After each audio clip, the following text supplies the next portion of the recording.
Good morning students. आज हम 10th class की हिंदी की बुक जिसका नाम है क्षितिज पढ़ रहे हैं। इसमें पहला काव्यखंड है सूरदास जी का लिखा हुआ। आज हम सूरदास जी के पद से पहले इनके बारे में पढ़ेंगे। जैसा कि आप स्क्रीन पे देख पा रहे हो, साथ के साथ आपने नोट करना है। सूरदास जी का जन्म सन 1478 में माना जाता है। तो जहाँ पर ये बात आ जाए कि माना जाता है, उस कवि के बारे में अनेक बातें होती हैं। अलग अलग विद्वान उनके जन्म के बारे में अलग अलग मत प्रकट करते हैं। तो सबसे ज़्यादा जिन विद्वानों ने माना उनका जन्म 1478 है। एक मान्यता के अनुसार उनका जन्म मथुरा के निकट रुनकता या रेणुका क्षेत्र में हुआ, जबकि दूसरी मान्यता के अनुसार उनका जन्म स्थान दिल्ली के पास सीही माना जाता है। महाप्रभु वल्लभाचार्य के शिष्य सूरदास अष्टछाप के कवियों में सर्वाधिक प्रसिद्ध हैं। तो अष्टछाप के कवियों में से सूरदास जी ज़्यादा प्रसिद्ध हैं और इनके गुरु जी का नाम है श्री महाप्रभु वल्लभ आचार्य। इनके गुरु जी हैं। वे मथुरा और वृंदावन के बीच गौ घाट पर रहते थे और श्रीनाथ जी के मंदिर में भजन कीर्तन करते थे। सन 1583 में पारसोली में उनका निधन हो गया। तो इनका जन्म से लेकर के मृत्यु तक का ये संक्षिप्त शब्दों में वर्णन है। नेक्स्ट है आगे इनकी रचनाएं।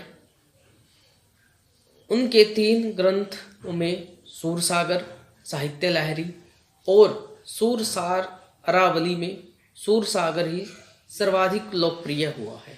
तो इनके मुख्य 3 ग्रंथ हैं सूरसागर, साहित्य लहरी और सूरसारावली। खेती और पशुपालन करने वाले भारतीय समाज का दैनिक अंतरंग चित्र और मनुष्य की स्वाभाविक वृत्तियों का चित्रण सूर की कविता में मिलता है।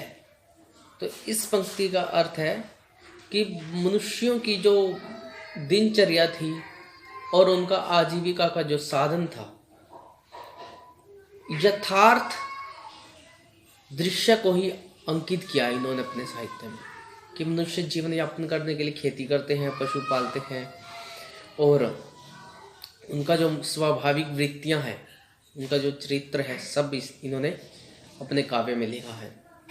सूर वात्सल्य और श्रृंगार के श्रेष्ठ कवि माने जाते हैं। मुख्य बात यह है कि ये वात्सल्य और श्रृंगार के श्रेष्ठ कवि हैं, क्योंकि इन्होंने श्री कृष्ण की बाल लीलाओं का बहुत वर्णन किया है। जहाँ जहाँ श्री कृष्ण की बाल लीलाएं हैं वहाँ पर वात्सल्य है और श्रृंगार रस है। श्रृंगार रस 2 प्रकार का होता है, संयोग श्रृंगार और वियोग श्रृंगार। तो ये आगे रस के चैप्टर में आएगा। इनके साहित्य में ये रस जरूर मिलते हैं। वात्सल्य रस वहाँ होता है और किसी भी कवि की कविता में हो सकता है जहाँ पे बच्चों से स्नेह, लगाव, प्रेम दिखाया गया हो। नन्हे मुन्ने बच्चों का, छोटे बच्चों का, नवजात शिशुओं से जो प्रेम होता है हर व्यक्ति का, वो वात्सल्य रस में आता है। कृष्ण और गोपियों का प्रेम सहज मानवीय प्रेम की प्रतिष्ठा करता है। सूर ने मानव प्रेम की गौरव गाथा के माध्यम से सामान्य मनुष्यों को हीनता बोध से मुक्त किया, उनमें जीने की ललक पैदा की और मनुष्यों में जो हीनता थी उसको हटाकर इन्होंने जीने के लिए एक इच्छा पैदा की, जिजीविषा पैदा कर दी। उनकी कविता में ब्रज भाषा का निखरा हुआ रूप है। तो इनकी मुख्य भाषा शैली क्या है? मुख्य भाषा है लेखन की ब्रज। वह चली आ रही लोक गीतों की परंपरा की ही श्रेष्ठ कड़ी है। नेक्स्ट है सूर यहाँ सूर सागर के भ्रमर गीत से 4 पद लिए गए हैं। तो इस पेज पर जो प्रस्तुत कविता है हमारे सिलेबस में, उसका संक्षिप्त परिचय दिया गया है। तो आज इसी को भी साथ में कर रहे हैं। यहाँ सूर सागर के भ्रमर गीत से 4 पद लिए गए हैं। इनकी जो प्रमुख रचना है सूर सागर, उसमें है एक भ्रमर गीत नाम का जो संग्रह है, उसमें से 4 पद लिए गए हैं मात्र। श्री कृष्ण ने मथुरा जाने के बाद स्वयं न लौटकर उद्धव के जरिए गोपियों के पास संदेश भेजा था। उद्धव ने निर्गुण ब्रह्मा एवं योग का उपदेश देकर गोपियों की विरह वेदना को शांत करने का प्रयास किया। गोपियां ज्ञान मार्ग की बजाय प्रेम मार्ग को पसंद करती थी। इस कारण उन्हें उद्धव का शुष्क संदेश पसंद नहीं आया। तभी वहां एक भंवरा आ पहुंचा। यहीं से भ्रमर गीत का प्रारंभ होता है। तो मुख्य बात यह कि श्री कृष्ण गोपियों को छोड़कर मथुरा चले गए। वहां जाने के बाद वो अपने शासन करने में व्यस्त हो गए, अपनी वहां की जनता को संभालने में, प्रजा का ध्यान रखने में, राजपाट आदि करने में व्यस्त हो गए। तो वो गोपियों से मिलने या अपने वो उस स्थान पर नहीं पहुंचे, तो जिस कारण गोपियों ने नाराजगी व्यक्त की।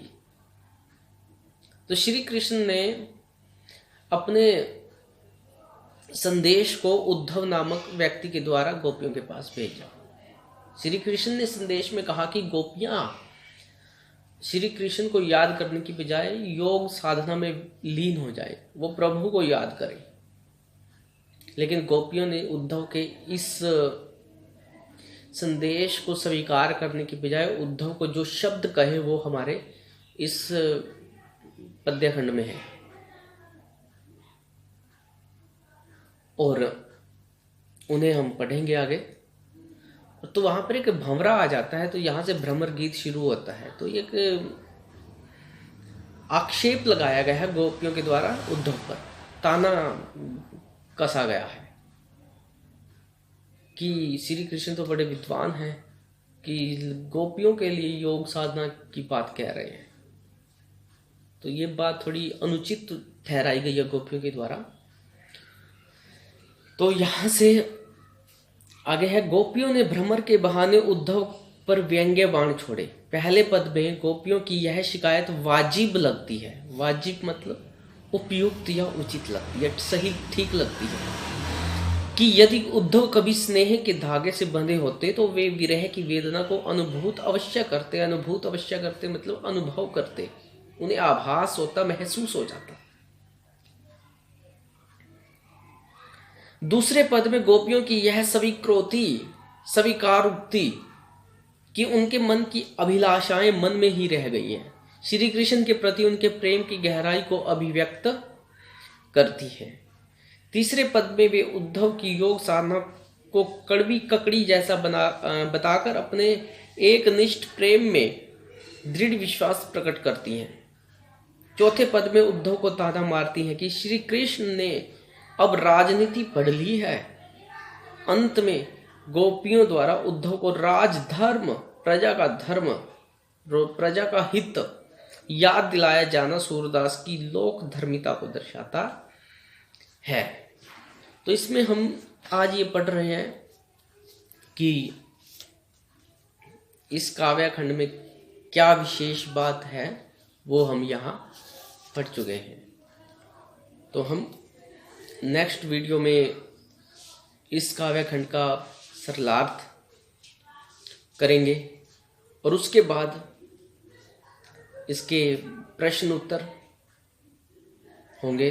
तो आप ये थोड़ा थोड़ा काम करते रहिए। आज के लिए इतना ही, धन्यवाद। Powered by PK Star 007. Powered by PK Star 007.